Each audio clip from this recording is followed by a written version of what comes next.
महाभारत के युद्ध भूमि कुरुक्षेत्र में जब पांडव और कौरव सेनाएं आमने सामने खड़ी होती हैं, तो अर्जुन अपने सारथी श्री कृष्ण से कहते हैं कि वह दोनों सेनाओं के बीच जाकर युद्ध से पहले दुश्मनों को देखना चाहते हैं। जब अर्जुन युद्ध भूमि में खड़े होकर अपने रिश्तेदारों, गुरुओं और मित्रों को दोनों ओर से युद्ध के लिए तैयार देखते हैं, तो उनके मन में गहरा दुख और भ्रम उत्पन्न होता है।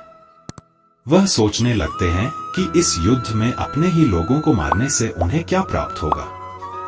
अर्जुन कहते हैं कि इस युद्ध में जीतने से हमें राज्य, सुख और धन मिलेगा, लेकिन यह सब अपनों के खून से सना होगा। उन्हें इस बात का भी भय है कि युद्ध में अपने रिश्तेदारों और गुरुजनों की हत्या से अधर्म बढ़ेगा और कुल की नाश होगी। अर्जुन की यह स्थिति अर्जुन विषाद योग कहलाती है, जो गीता के पहले अध्याय का शीर्षक है। अर्जुन कहते हैं कि वह युद्ध नहीं करना चाहते और अपने धनुष को छोड़कर अपने रथ पर बैठ जाते हैं। उनका मन विक्षुब्ध हो जाता है और वे श्री कृष्ण से कहते हैं कि उन्हें कोई रास्ता नहीं सूझ रहा है। द्वितीय अध्याय सांख्य योग। श्री कृष्ण अर्जुन की दुविधा को देखकर मुस्कुराते हैं और उन्हें समझाने लगते हैं कि अर्जुन का यह दुख और भ्रम केवल उनके अज्ञान के कारण है। श्री कृष्ण कहते हैं कि आत्मा अमर है और शरीर नश्वर। आत्मा कभी जन्म नहीं लेती और न ही मरती है, इसलिए किसी का वध या मृत्यु संभव नहीं है। श्री कृष्ण अर्जुन को बताते हैं कि उन्हें अपने कर्तव्य का पालन करना चाहिए। एक क्षत्रिय का कर्तव्य धर्म के लिए युद्ध करना है और अपने धर्म की रक्षा के लिए युद्ध से पीछे हटना अधर्म है। श्री कृष्ण अर्जुन को कर्म योग का उपदेश देते हैं, जिसमें उन्हें निष्काम कर्म करने की सलाह दी जाती है। तृतीय अध्याय कर्म योग। श्री कृष्ण बताते हैं कि कर्म करना मनुष्य का धर्म है और उसे अपने कर्म को फल की चिंता किए बिना करना चाहिए।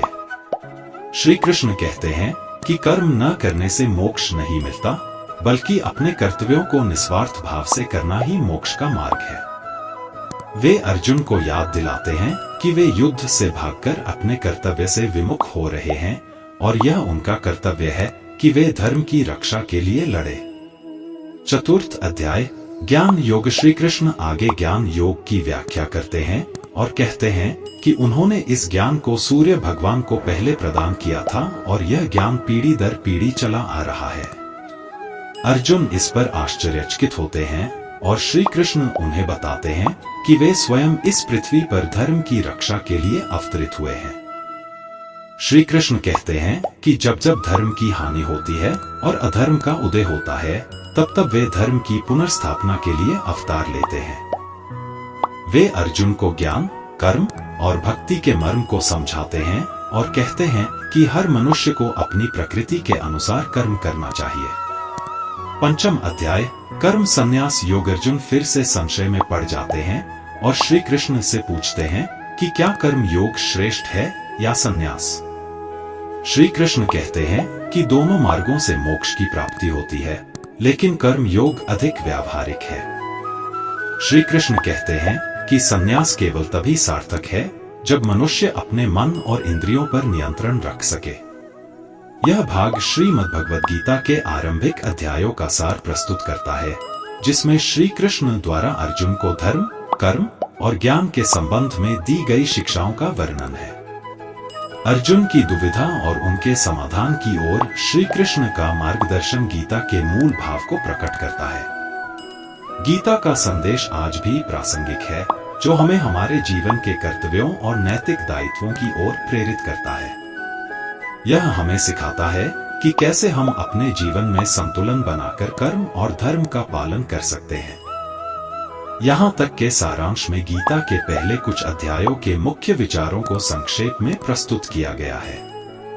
अगर आप अधिक विस्तृत विवरण चाहते हैं या गीता के अन्य हिस्सों का सारांश चाहते हैं, तो मुझे बताएं।